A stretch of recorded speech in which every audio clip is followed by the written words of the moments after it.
In this video, I will be explaining how to calculate chords 1, 4 and 5, also known as the primary chords for major keys. Creating chords is reliant upon you knowing how to create scales. Therefore, if you need to, please have a look at my videos about scales before watching this video.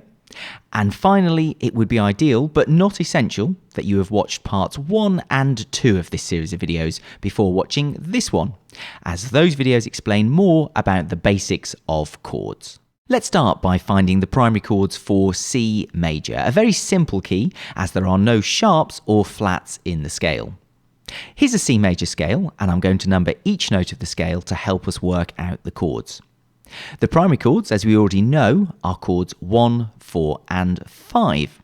We use note number 1 as the basis for chord 1, note number 4 as the basis for chord 4, and note number 5 as the basis for chord 5. But let's start by concentrating on chord 1. As we're dealing with chord 1, we take note number 1 from our scale, and I'll pop it over here. This note will now sit at the bottom of chord 1. There are just a couple more steps to follow before we have completed our chord 1.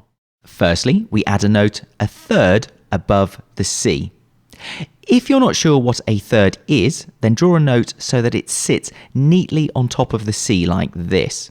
Now, a handy visual guide is if the bottom note of the chord has a line through it, like the bottom note C, then the note above will also have a line through it.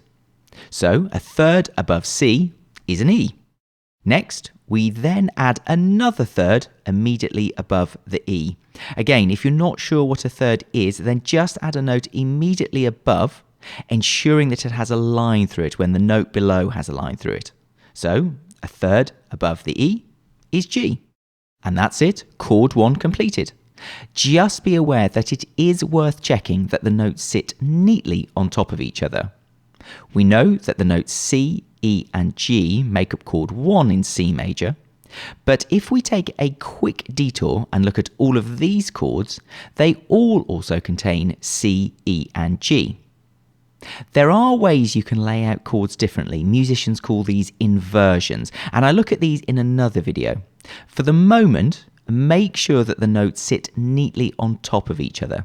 Again, if it helps visually, imagine taking away the stave and making sure that what is left looks like 3 balls balancing on top of each other.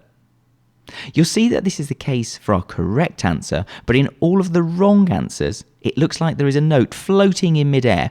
Make sure your answer has the 3 notes balanced neatly on top of each other. So, chord 1 complete. Chords 4 and 5 follow exactly the same process. For chord 4, we take note number 4, the F, and it sits at the very bottom of our chord. We then add a third above the F. This time the bottom note of our chord is in a space, so we ensure that the note above it also sits in a space. So a third above F is A. Finally, we add a third above the A. Again, the A is in a space, so we add a note in the next space above, the C. If we imagine that the staves are removed, we can see that the notes are sitting neatly on top of each other. Remember, it's always good to check this. This is chord 4. Finally, chord 5. We take note number 5, the G, from our scale and pop it over here. We add a note a third above. The G has a line through it, so the note above will also have a line through it, the B. And then a third above the B, a D. Therefore, the notes that make up chord 5 in C major are G, B, and D. And here are the primary chords for C major. Now, before you stop watching this video thinking it's as easy as that, there is just one further complication. I mentioned earlier that C major is the simplest key as it has no sharps or flats in its key signature. Well, you do need to be careful with other major keys where sharps and flats are used. Let's calculate the primary chords for G major, a scale which has 1 sharp in it, an F sharp. Here's the scale of G major, and I've numbered each note of the scale.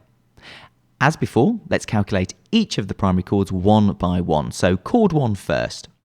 We take note number 1 as we're looking at chord 1, and I'll pop it over here. We then add a third above the G.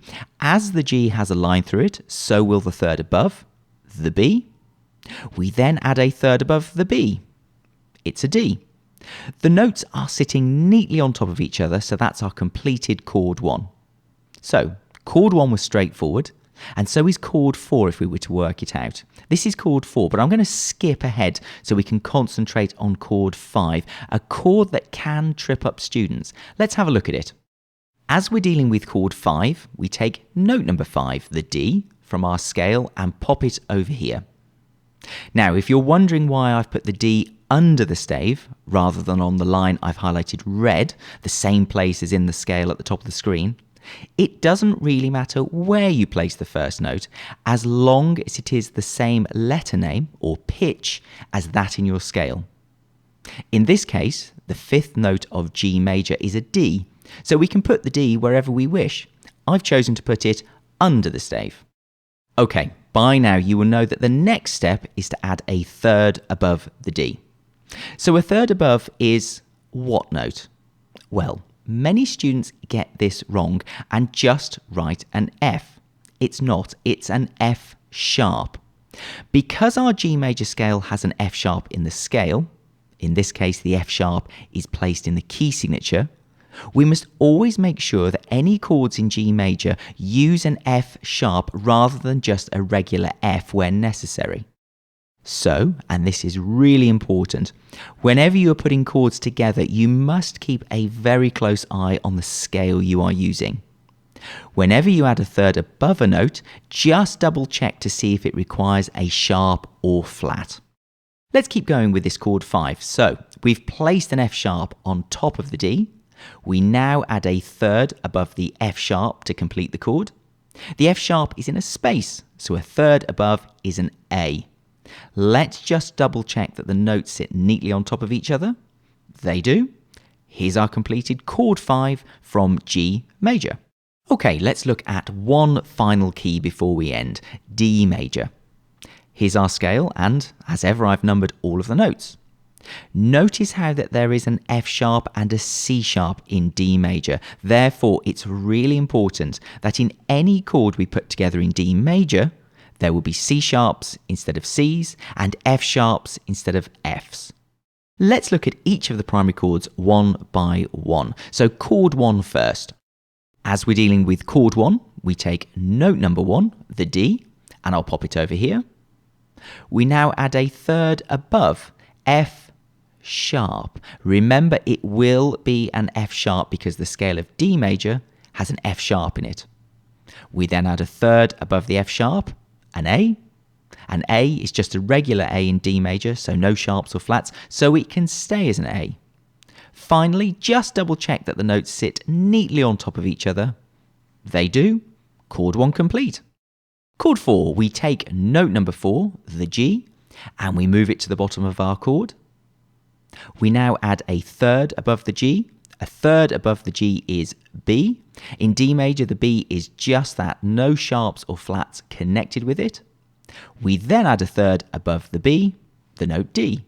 D is also not sharpened or flattened in D major. The notes are all sitting neatly on top of each other, so this is our completed chord 4. Finally, chord 5, we take note number 5, the A, and we'll pop it over here. A third above the A is which note? C sharp, not a C as in D major, the C's are C sharps. We then add a third above the C sharp, the E. The notes are all sitting neatly on top of each other, so this is our completed chord 5. And here's our full set of primary chords from D major. So, to recap, whenever you are calculating primary chords, always make sure you follow this list of instructions. Firstly, calculate the scale and number each of the notes. Then, notes 1, 4 and 5 of the scale form the basis of chords 1, 4 and 5. You then add a third above the first note, and then another third above the second note. However, whenever you add a third above, always check the scale to see if the notes added require the use of a sharp or flat. For example, if the scale has a B flat in it, any chords which require a B will instead be B flats. And finally, make sure that the notes sit neatly on top of each other. I do hope that this video has been useful to you. In part 4 of this series of videos on chords, I'll be explaining how to calculate the primary chords for minor keys. Please do watch that video if you can. In the meantime, thanks for watching.